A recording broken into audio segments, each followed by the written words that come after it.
It's a surprise, pleasant or unpleasant as the case may be.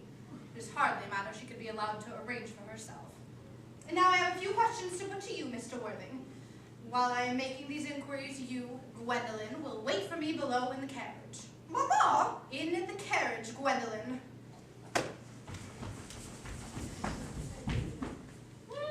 Gwendolen! The carriage! You can take a seat, Mr. Worthing. I much prefer standing, Lady Bracknell. I am bound to tell you that you are not down on my list of eligible young men, though I have the same list that the dear Duchess of Bolton has. We work together, in fact. However, I am quite ready to enter your name, should your answers be what a really affectionate mother requires. Do you smoke? Yes, I must admit that I do smoke. I'm glad to hear it. A man should always have an occupation of some kind. There are far too many idle men in London as it is. How old are you? 29. A very good age to be married at.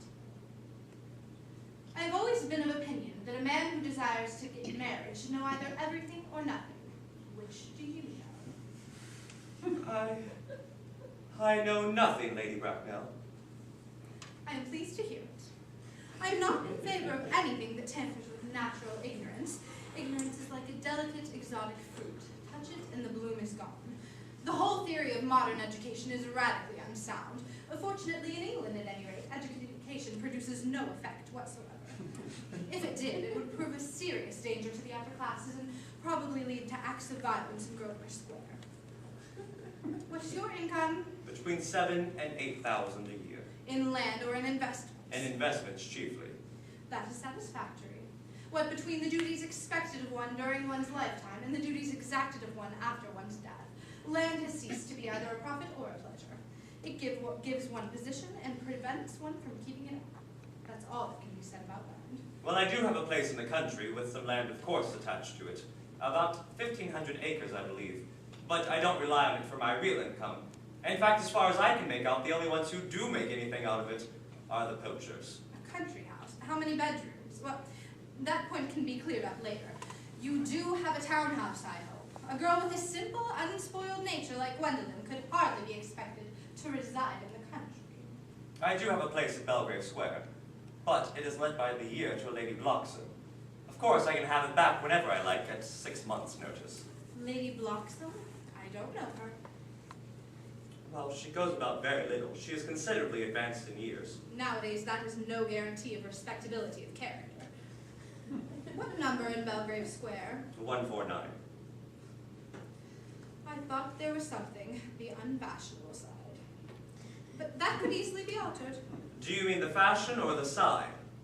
Both, if necessary, I presume. What are your polities? I'm afraid I really have none. I'm a liberal unionist. Oh, they count as Tories. They dine with us or come in the evenings at any rate. And now, to my matters. Are your parents living? I have lost both of my parents. To lose one parent, Mr. Worthing, may be regarded as misfortune. To lose both looks like carelessness. Who was your father? He was evidently a man of some wealth. Was he born in what the radical papers call the purple of commerce, or did he arise from the ranks of the aristocracy? I'm afraid I really don't know. You see, I had told you I had lost my parents, but it would be nearer to the truth to say that they seem to have lost me. I don't know who I am by birth. I was found. Found? Yes. The old Mr. Thomas Cardew, a gentleman of a kindly and charitable disposition, found me and gave me the name of Worthing, because at the time he had a ticket for Worthing in his pocket. Worthing is in Sussex. It is a seaside resort. Where did this charitable gentleman, who had a first-class ticket to a seaside resort, find you? In a handbag? A handbag. Yes, I was found in a handbag. A somewhat large black leather handbag with handles to it. An ordinary handbag, in fact. In what locality did this Mr. Thomas Cardew come across this ordinary handbag? The cloakroom at Victoria Station. It was given to him by mistake for his own. The cloakroom at Victoria Station. Yes, the Brighton line. The line is immaterial. Mr. Worthing, I must confess I feel somewhat bewildered by what you have just told me.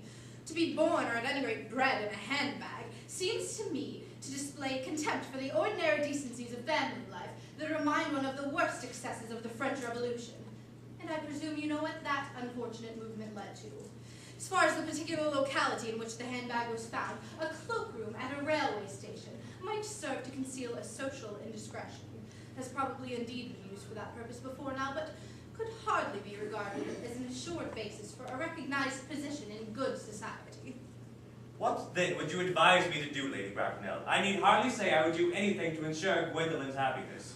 I would strongly advise you to try and acquire some relations as soon as possible, and make a definite effort to produce, at any rate, one parent of either sex before the season is quite over. I don't know how I could possibly manage to do that.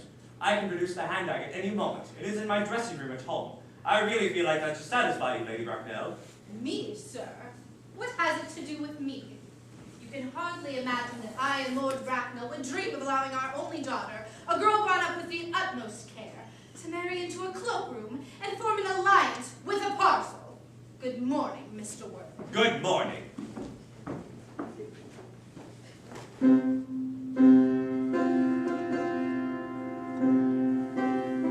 For goodness sake, quit playing that ghastly tune, Algy! How idiotic you are. Well, didn't it go off all right, old boy? You don't mean to say Gwendolyn refused you? She's always refusing people. It's a way she has. I think it is most ill-natured of her. Gwendolyn is as right as a trivet. As far as she is concerned, we are engaged. Her mother is perfectly unbearable. I've never met such a gorgon before. Well, I don't really know what a gorgon is like, but I'm quite certain Lady Bracknell is one. She is a monster at any rate, without being a myth, and that is completely unfair. I beg your pardon, Algy. I suppose I shouldn't talk about your own aunt that way before you. Oh, my boy, I love hearing my relations abused. It's the only thing that allows me to put up with them at all. No, relatives are a tedious pack of people who have no idea how to live, nor the remotest instinct of how to die. That's nonsense. It is not. Well, I won't argue with you about it. You're always wanting to argue about things. That's what things were originally made for. Upon my word, if I thought that, I'd shoot myself. You don't think that Gwendolyn will turn out to be like her mother in about, 150 years, do you, Algy? All women become like their mothers. It's their tragedy. And no man does, and that's his. Is that clever? It's perfectly phrased, and as true as any observation in civilized life should be. I am sick to death of cleverness. Everyone is clever nowadays. You can't go anywhere without meeting clever people. It has become a public nuisance. I wish to goodness there are a few fools left in the world today. There are. I would surely like to meet them. What do they talk about? The fools? Why, the clever people, of course. What fools? By the way, have you told Gwendolyn the truth about your being Earnest in town and Jack in the country? One does not tell the truth to a simple, sweet, refined girl. What extraordinary ideas you have about how to behave to a woman. The only way to behave to a woman is to make love to her if she is pretty, and to someone else if she is plain. That is nonsense. What about your brother? What about the profligate Earnest? Oh, I will have gotten rid of him by the end of the week. I'll say he died in Paris of apoplexy or something. People die of apoplexy quite suddenly, don't they? Yes, but it's hereditary, I'm afraid. The sort of thing that runs in families. You would much better say a severe chill. You're sure a severe chill isn't hereditary? Of course it isn't. Then my poor brother Ernest, to be carried off by a severe chill in Paris, that gets rid of him.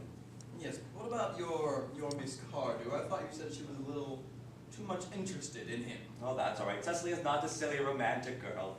I am proud to say she has a capital appetite, goes on long walks, and pays no attention whatsoever to her lessons.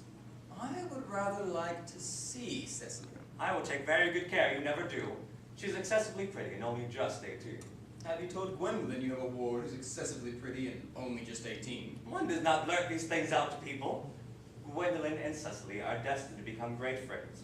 I'll bet you anything you like that after meeting one another, they will be calling each other sister. Women only do that after they've called each other a lot of other things first. Now, my boy, we really must go get dressed if we want to get a good table at Willis's. Do you know it is nearly 7? It is always nearly 7. Well, I'm hungry. I haven't known you when you weren't hungry. So what shall we do after dinner? We could go to a theater. Oh no, I loathe listening. Let us go to the club. Oh no, I hate talking. We could trot about the Empire around 10. Oh, I can't bear to look at things. Then what shall we do? Nothing. Probably hard work doing nothing. All